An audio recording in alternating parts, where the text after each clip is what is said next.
5, 4, 3, 2, 1, 0.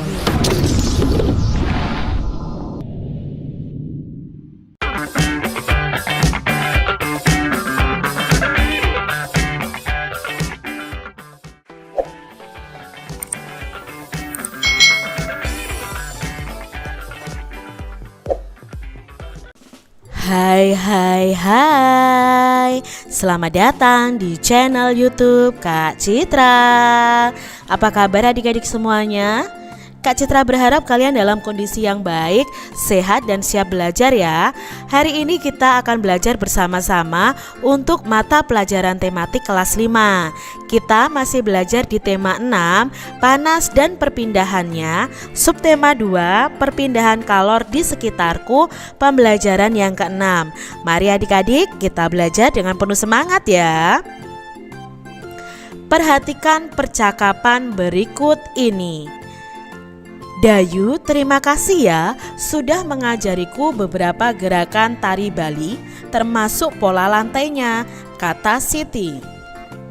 Sama-sama Siti, saya juga senang kamu mau tahu lebih banyak tentang beberapa tari daerah dari tempat asalku. Ini sebuah lukisan penari pendet untukmu Siti. Tari ini merupakan salah satu tari khas dari Bali yang memiliki makna dan tujuan tertentu. Pasti kamu ingin tahu lebih banyak tentang tari ini kan? Kata Dayu. Tentu saja Dayu. Terima kasih sekali untuk lukisannya. Kamu memang teman yang baik, kata Siti. Nah adik-adik kita pelajari yuk lebih jauh tentang tari pendet dari Bali. Mengenal tari pendet dari Bali. Nah, tari pendet merupakan salah satu tari tradisional Bali yang sangat populer adik-adik. Lahirnya tari pendet itu berawal dari ritual sakral Odalan di Pura yang disebut dengan Mamendet atau Mendet. Nah, Mendet dimulai setelah pendeta Hindu mengumandangkan mantra dan setelah pementasan topeng Sidakarya. Tari ini dipentaskan secara berpasangan atau secara massal seperti ini adik-adik, dengan membawa perlengkapan berupa bokor, sesajen, dan bunga. Pendet disepakati lahir pada tahun 1950. Tari pendet ini masih tetap mengandung kesan sakral dan religius meskipun dipentaskan di sebuah acara yang tidak berhubungan dengan kegiatan keagamaan. Pada tahun 1961, Iwayan Berata memodifikasi tari pendet hingga menjadi tari pendet yang sering kita saksikan sekarang. Nah, beliau juga menambah penari pendet menjadi 5 orang. Setahun kemudian, Iwayan Berata ini dan kawan-kawannya menyajikan tarian pendet massal yang ditarikan oleh 800 orang penari untuk ditampilkan di Jakarta dalam acara pembukaan Asian Games adik-adik. Nah, kemudian pada tahun 1967, koreografer dari tari pendet modern ini, Iwayan Rindi, mengajarkan dan meneruskan tarian pendet kepada generasi muda. Selain pendet, beliau juga mengajarkan dan melestarikan tari Bali lainnya kepada keluarganya maupun lingkungan di luar keluarganya. Tari pendet ini menceritakan tentang dewi-dewi kayangan yang turun ke bumi. Nah, biasanya tari pendet ini dibawakan secara berkelompok atau berpasangan oleh remaja putri adik-adik. Para penari pendet itu berbusana layaknya penari upacara keagamaan. Setiap penari akan membawa sesaji berupa bokor. Nah, bokor itu seperti ini adik-adik ya. Nah, yang di dalamnya itu terdapat bunga warna-warni. Dan pada akhir tarian, bunga ini akan ditaburkan ke tamu undangan sebagai sebuah simbol penyambutan. Tari pendet menggunakan pola lantai yang sangat sederhana dibandingkan pola lantai tari Bali lainnya. Nah, tari pendet hanya menggunakan pola lantai berbentuk huruf V, pola lantai lurus, dan pola lantai menghadap ke samping kanan dan kiri. Seperti halnya tarian tradisional kebanyakan, pola lantai pada tari pendet ini tidak memiliki makna khusus. Tidak seperti tari bedoyo dari Yogyakarta yang memiliki makna di setiap pola lantai tariannya. Diambil dari seputaranbali.blogspot.co.id. Adik-adik, apa saja hal penting yang kita temui pada setiap paragraf dalam bacaan tadi? Nah, kita bisa menggunakan tabel untuk menuliskan hal-hal pentingnya adik-adik. Nah, ini adalah hal-hal penting dari bacaan dari paragraf pertama dan kedua. Hal penting di paragraf pertama itu tentang tari pendet itu salah satu tari tradisional Bali yang sangat populer. Lalu yang kedua, lahirnya tari pendet itu berawal dari ritual sakral Odalan di Pura.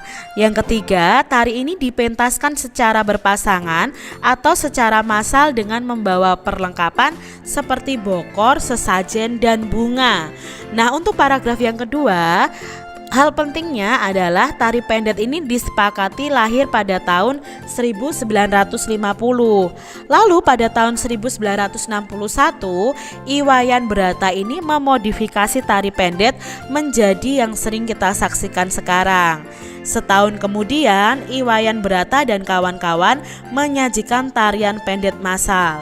Lalu pada tahun 1967, koreografer tari pendet modern yaitu Iwayan Rindi mengajarkan dan meneruskan tarian pendek kepada generasi muda. Sekarang yang ada di paragraf ketiga dan keempat, hal pentingnya apa saja? Di paragraf ketiga, tari pendet itu menceritakan tentang dewi-dewi kayangan yang turun ke bumi. Para penari pendet ini berbusana layaknya penari upacara keagamaan. Yang ketiga, setiap penari itu membawa sesaji berupa bokor yang di dalamnya itu terdapat bunga yang akan ditaburkan ke tamu undangan sebagai simbol penyambutan. Lalu di paragraf yang keempat, hal pentingnya adalah tari pendet itu menggunakan pola lantai tari yang sangat sederhana. Jadi tari pendet itu hanya menggunakan pola lantai berbentuk V, pola lantai lurus, dan pola lantai menghadap ke samping kanan dan kiri. Pola lantai pada tari pendet itu tidak memiliki makna khusus. Jadi itu hal-hal penting yang bisa kita ambil dari masing-masing paragraf. Nah, adik-adik, kalian juga bisa membuat diagram seperti ini nih adik-adik ya, tentang tari pendet tadi. Nah, tari pendet itu apa? Tari pendet adalah salah satu tari tradisional Bali yang sangat populer. Siapa penciptanya dan penciptaannya? Ya, bisa kalian sebutkan sebenarnya di sini ya, Iwayan Berata ya. Penciptanya itu Iwayan Berata dan disepakati lahir pada tahun 1950. Lalu bagaimana isi tariannya? Oh, menceritakan tentang dewi-dewi kayangan yang turun ke bumi. Bagaimana pola lantainya? Pola lantainya menggunakan pola lantai yang sangat sederhana. Nah, tari pendet merupakan salah satu tari tradisional Bali yang sangat populer. Tarian ini ya, kalau kita simpulkan dari bacaan tadi, lahir dari ritual sakral Odalan di Pura. Nah, tari pendet disepakati lahir pada tahun 1950 dan pada tahun 1961 Iwayan Berata ini memodifikasi tari pendet menjadi tari yang sering kita saksikan sekarang. Nah, tari pendet menceritakan tentang dewi-dewi kahyangan yang turun ke bumi.